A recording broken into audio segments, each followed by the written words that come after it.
Welcome, it's good to see you guys again. My name's Troy Barrett with HowToBBQ, and for those of you that don't know me, during the week I work full-time and I am actually in a high school. I'm in charge of all the kids that are taking online classes, but as you can tell, my passion is barbecue.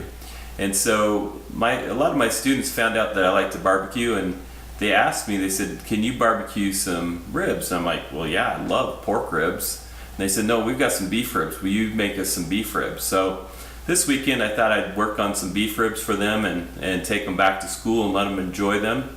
So I'm going to show you just a really simple recipe, something that you could get done in your kitchen just quickly and have it out on the grill in just a short amount of time. So let's look down here at some of the ingredients. I've mixed them up already, but I'll show you what I'm going to do. First, you need something that's going to be a binder, and so this extra virgin olive oil, you can get any kind of oil and you can just rub it on with a brush onto the beef. But what I like to do is use this as a spray. Then what I've done is I've actually mixed up some salt and pepper and some granulated garlic. And then this is a rub with love. It's called the Smoky Barbecue Rub by Tom Douglas. It's something you'll find that I put a lot on brisket and other kinds of beef that I do. So let's take a look at the actual rack of ribs. Notice that you see kind of the valleys here in the ribs. The reason that is when the butcher's cutting the ribs, he's actually cutting the ribeye steak out of there, and that's one of my favorite cuts of steak. But left in between these ribs is still some of that ribeye steak that tastes really good, and so that's what you want to flavor. And so what I like to do when I'm just in a hurry, I'll take this spray, that's the olive oil, and you can see, look at this. You probably heard that go on. I mean, that quickly I can get that on there. On the back, you know, on a pork ribs, you'll take this membrane off so the seasoning can get down in the meat. But on these ribs, because of those valleys and how far the butcher cut in them, you actually want to leave this membrane on to help hold the ribs together. But we're going to season this side too, so we'll go ahead and put some olive oil on, and that quickly, it's already done. Since I'm already on this side, what we'll do is we'll go ahead and put the rub on here. The higher you drop from, obviously, the more it's going to spread out. So you just want to kind of do that, get it evenly on the meat. And then I'm going to put the rub with love, the old smoky barbecue rub. I'm going to put it for some color and some flavoring, obviously, on here as well. Then we'll flip her back to the front side where all the meat is. And first we'll start out with our salt and pepper and our garlic. My wife loves garlic, so gotta make sure we put on enough garlic. Kids will love that. I say kids, but they're all young adults. Alright, I guess I made the red mountain. Let's get the last little bit here out of the bowl. Okay. And then we will do the rub with love. This is the one that's going to give the meat all the flavoring and the coloring. So while I'm just finishing this up, you're going to want to go out and set up your barbecue. In my case, I have a pellet grill. My pellet grill is the Camp Chef, and I'm going to put it up on about 225, 235. And you're looking at about 3 hours for the first step. So I'll meet you outside, and I'll talk to you in just a minute.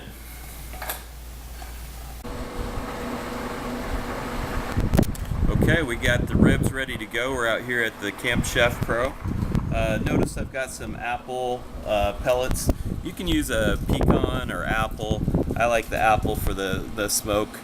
And then I'm going to go right to the grill. We got it set to 225, so we're ready to go. And we're going to just put these right on the grill.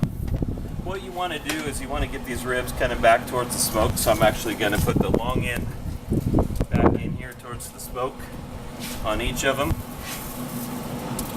Notice I'm putting the beef side up, and then those are ready to go. We are not going to even check on these for about 2.5 hours. Okay, so now we've been about 2.5 hours cooking on these ribs. So let's take a look and see what the color of the ribs are looking like now. Oh yeah, look at the red, the kind of mahogany color. These are definitely ready to pull. Notice I'm not going by temperature, I'm just going by the look and the color. And we're going to take these inside, and then I'm going to show you what we're going to do to season these. And then they're kind of stiff right now, so I'm going to put a little seasoning on there to soften them up and to tenderize them.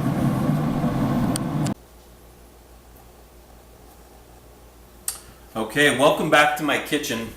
As you know, beef can only take in, and any type of meat can really only take in a certain amount of smoke when you're smoking it. So we're at that point where we were about 150 degrees or so. So now I've created a mixture. I'm not going to just let those beef ribs sit by themselves. I've actually put them in foil like this, and I'm going to put a meat down because I want to tell you what I've done. I've taken a half a stick of butter, and I've got some beef broth, I've got 2 ounces of Worcestershire sauce, I've got 2 ounces of soy sauce, mixed them all in here, put some granulated garlic, some minced onion, and some parsley, and I've whisked them all together. And what we're going to do now is we're putting them in the foil, and this is what's going to tenderize these ribs. And we just want to put a nice amount of moisture on here. Might look kind of almost like an au jus type of sauce. And it's unlike what you do with pork ribs. You know, pork ribs, you're trying to get a sweet flavor. In this case, I want to bring out the flavors of the beef. And so we're not doing the sweet like you would do with honey and, you know, all the sweet flavors that you'd put on pork. In this case, what we're doing is we're putting on flavors like the Worcestershire sauce that will actually bring out the best flavors in the meat. So let me wrap this up, and then we'll take it out back out to the camp chef. Alright, so notice how we're maintaining the temperature close to the 225, and now we're back out here at the camp chef, and we're getting ready to go ahead and put these back on the barbecue. Now you don't have to worry about any wood that's going to make the meat, you know, take on any more smoke, because obviously we've got the ribs wrapped. We're now trying to tenderize the ribs is the whole key here, and you want to take these ribs up to about 185 to 195, and that'll be your target temperature. You really aren't even going to use a probe in this case. You're really going to tell by how stiff the ribs are and how they respond when you pick them up. So again, although you see smoke coming off of it because it's a pellet grill, we're not too worried about the smoke at this point. We're just trying to get the heat. So we'll put them back in here, and they will be done in about an hour, maybe just a little bit more. Okay, so now it's been about an hour and 15 minutes since we last checked on the ribs. So I've got my cookie sheet here, and I'm going to pull open the barbecue and we'll check and see how these are doing.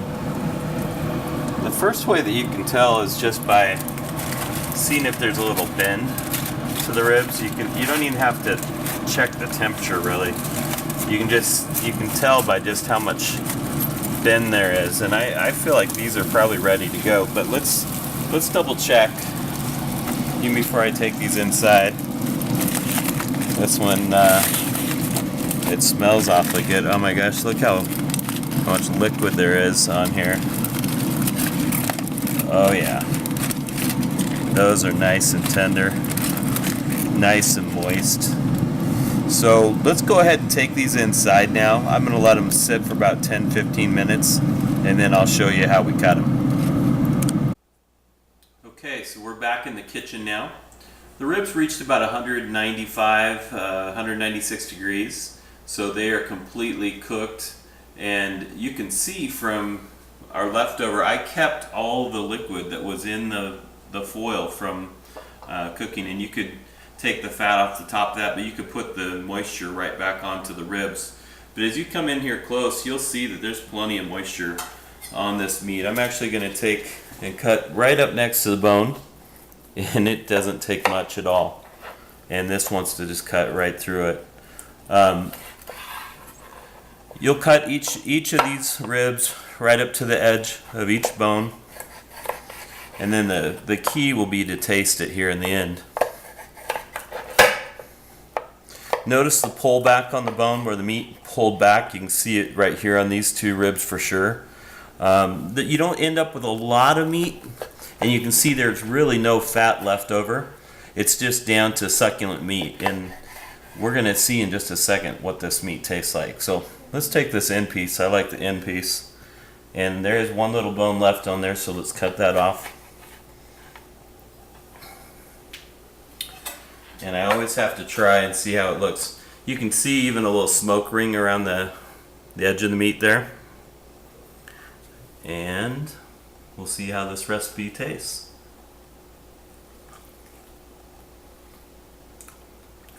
I like it. I like it. Like I said, I typically will like a pork, but I'll tell you what, this has a lot of moisture. You can see a lot of moisture left in the meat. You can see how it glistens. And just the taste of it, it tastes like beef. It doesn't taste like a sweet pork. So if you like this recipe and you like what you see here, sorry, I'm still eating. Go ahead and like the video just down here below. Subscribe to my videos. I'm putting out about a video a week, and I appreciate your support.